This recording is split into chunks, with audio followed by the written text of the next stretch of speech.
Assalamualaikum warahmatullahi wabarakatuh. Sahabat channel Riyadul Falah yang dirahmati oleh Allah Subhanahu wa taala. Malaikat Jibril mendoakan 3 macam orang ini untuk masuk ke dalam neraka dan baginda Nabi Muhammad disuruh untuk mengaminkannya. Ketika malaikat Jibril berdoa dan baginda Nabi Muhammad makhluk Allah yang paling sempurna mengaminkannya, apakah mungkin doa itu akan ditolak oleh Allah Subhanahu wa taala? Siapa sajakah orang yang didoakan masuk neraka oleh malaikat Jibril? Simak video selengkapnya, tapi jangan di-skip karena banyak hikmah dan manfaat di dalamnya. Tapi sebelum lanjut kepada videonya, yang belum sholat silahkan sholat dulu. Karena tujuan hidup kita di muka bumi ini tiada lain dan tiada bukan, hanya untuk beribadah kepada Allah Subhanahu wa ta'ala. Sebagaimana firman-Nya dalam Al-Quran, "Wa ma khalaqtul jinna wal insa illa liya'budun."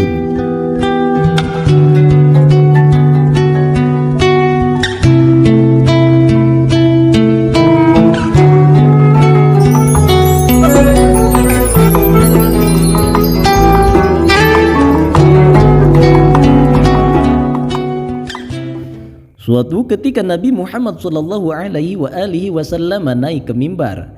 Sebagian riwayat menyebutkan saat itu di akhir bulan Sya'ban menjelang masuk bulan Ramadan. Tiba-tiba saja beliau mengucapkan amin. Tidak berselang lama beliau mengucapkan lagi amin. Beberapa saat kemudian beliau mengucapkan lagi amin. Salah seorang sahabat yang hadir saat itu memberanikan diri untuk bertanya, "Wahai Rasulullah, engkau naik ke mimbar dan tiba-tiba saja engkau mengucapkan amin hingga 3 kali tanpa kami tahu apa maksud dan tujuannya." Dengan tersenyum baginda Nabi Muhammad SAW memandang para sahabat yang tampak penuh tanda tanya dengan sikap beliau tersebut. Kemudian beliau menceritakan ketika naik ke mimbar tersebut tiba-tiba malaikat Jibril datang dan berkata, "Barang siapa yang mendapati bulan Ramadan akan tetapi belum juga diampuni dosanya hingga ia mati, kemudian ia masuk neraka, maka sungguh Allah telah menjauhkannya dari rahmatnya." Dan malaikat Jibril berkata kepada baginda Nabi Muhammad SAW, "Katakanlah amin." Maka beliau berkata yang didengar oleh para sahabat, "Amin." Kemudian malaikat Jibril berkata lagi, "Barang siapa yang mendapati kedua orang tuanya atau salah satu dari keduanya dan ia tidak berbuat baik atau taat kepada mereka hingga ia mati, kemudian ia masuk neraka, maka sungguh Allah telah menjauhkannya dari rahmatnya." Dan malaikat Jibril berkata kepada baginda Nabi Muhammad SAW, "Katakanlah amin." Maka beliau berkata yang didengar oleh para sahabat, "Amin."